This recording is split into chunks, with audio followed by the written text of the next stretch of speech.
Full disclosure, I actually wasn't going to do this video until after the competition, but you guys are just that damn good, and I have to go ahead and discuss it. Guys, here's my setup for my Class 1 for 2022. Check it out.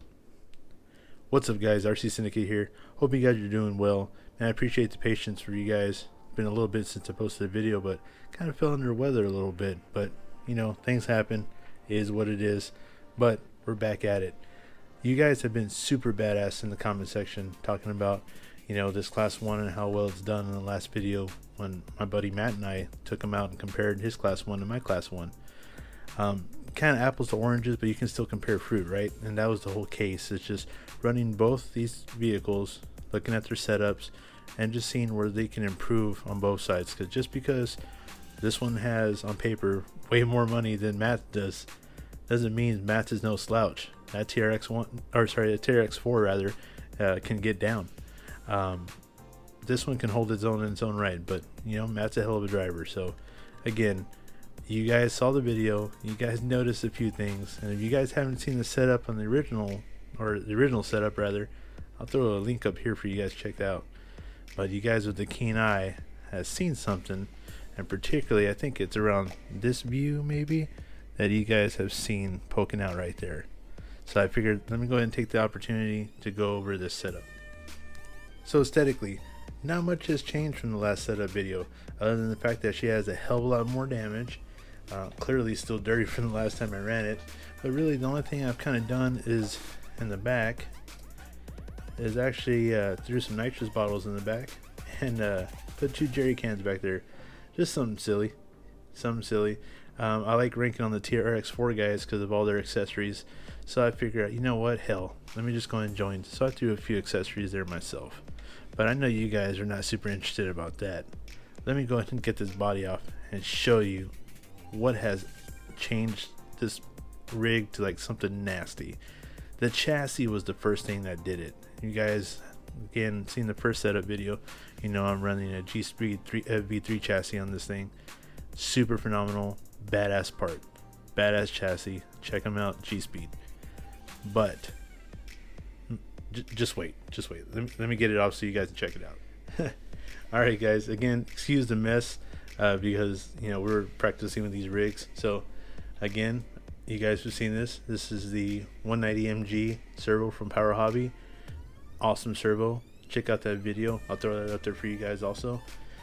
But this is what I have not shown you right here. This is the new one right here. So this is a Castle Copperhead ESC, and also running a Holmes Hobby Revolver Stub Nose V3, and this is in a 1800 kV. Yeah, 1800 kV in this particular rig. Now I gotta say, if you guys know me, if you know my videos and my rigs in the past, you know I love Holmes Hobbies. Hell, up in this corner there's 2 Hobby Wing 1080s paired to 2 Holmes Hobby motors, and then a fresh one in the package up there. I run Holmes Hobby motors. I enjoy their product. Awesome product. Anytime I need to call upon it, does great. Now Castle, on the other hand, the only way I'm familiar with Castle ESCs is via my Sidewinder Micro way back when, and then also I'm running a Sidewinder 3, I believe, in my no prep rig. Great ESCs. So when I saw this hit the market, I was like, oh, okay, interesting. Let me check it out. Truth be told, just like we all check out things, I went to YouTube. John Holmes from Home Hobby did an excellent review on this ESC, and he actually works hand in hand with Castle, not on all the products, but most of their products. I watched his review. I watched what he did with that TRX4 with this ESC. I was sold immediately. And this is my first setup going brushless. I've been brushed forever. This is my first brushless setup in a crawler. So it was a hell of a plunge for me. I was, you know, uninformed, new, didn't know what to buy really. And watching that review helped me tremendously. We got the ESC out of the way. Now we need to step up and look at motors. Well, I knew I wanted to go with Holmes Hobby. Again, I trust their motors. I trust their customer service. They've always been good to me. So it was a no-brainer. Go to Holmes Hobbies. However, going and picking the exact motor that I wanted, well, I wasn't sure. So the first thing I do is go into the motor recommendations. So I decided to go with a 13 turn. Reason why I wanted a 13 turn, because I wanted just a little bit hotter motor, considering I'm running a small tire and I don't have that OD or that outside diameter of that big tire, 4.75, 4.19. So I was like, okay, well, that's what I run here. I need to look to get something comparable.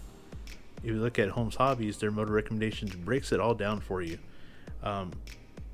It's everything right there. I just simply matched it across and said, okay, these are my options. And one of the options that came up was, again, the Revolver Series motors. Now, I watched John's review on this V3 right here, and I was just blown away with the size. I mean, this thing's tiny. I mean, just wanted to show you guys.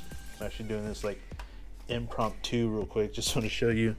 This is a standard 540 can motor, and you know that takes up the entire skid plate. And you can see here where I still have about a third of the skid plate showing. Just kind of show you guys.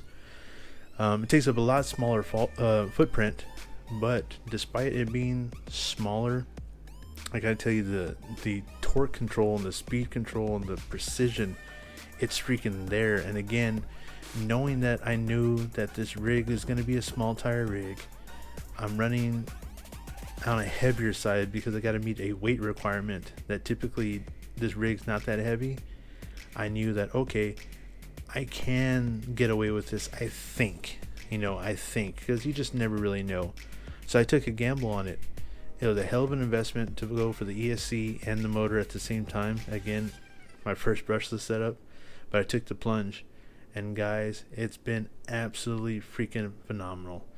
I'll have the videos anytime you guys want to go check them out. It's the videos of Matt and I competing against each other just for fun. You can see where just the control of this rig is huge.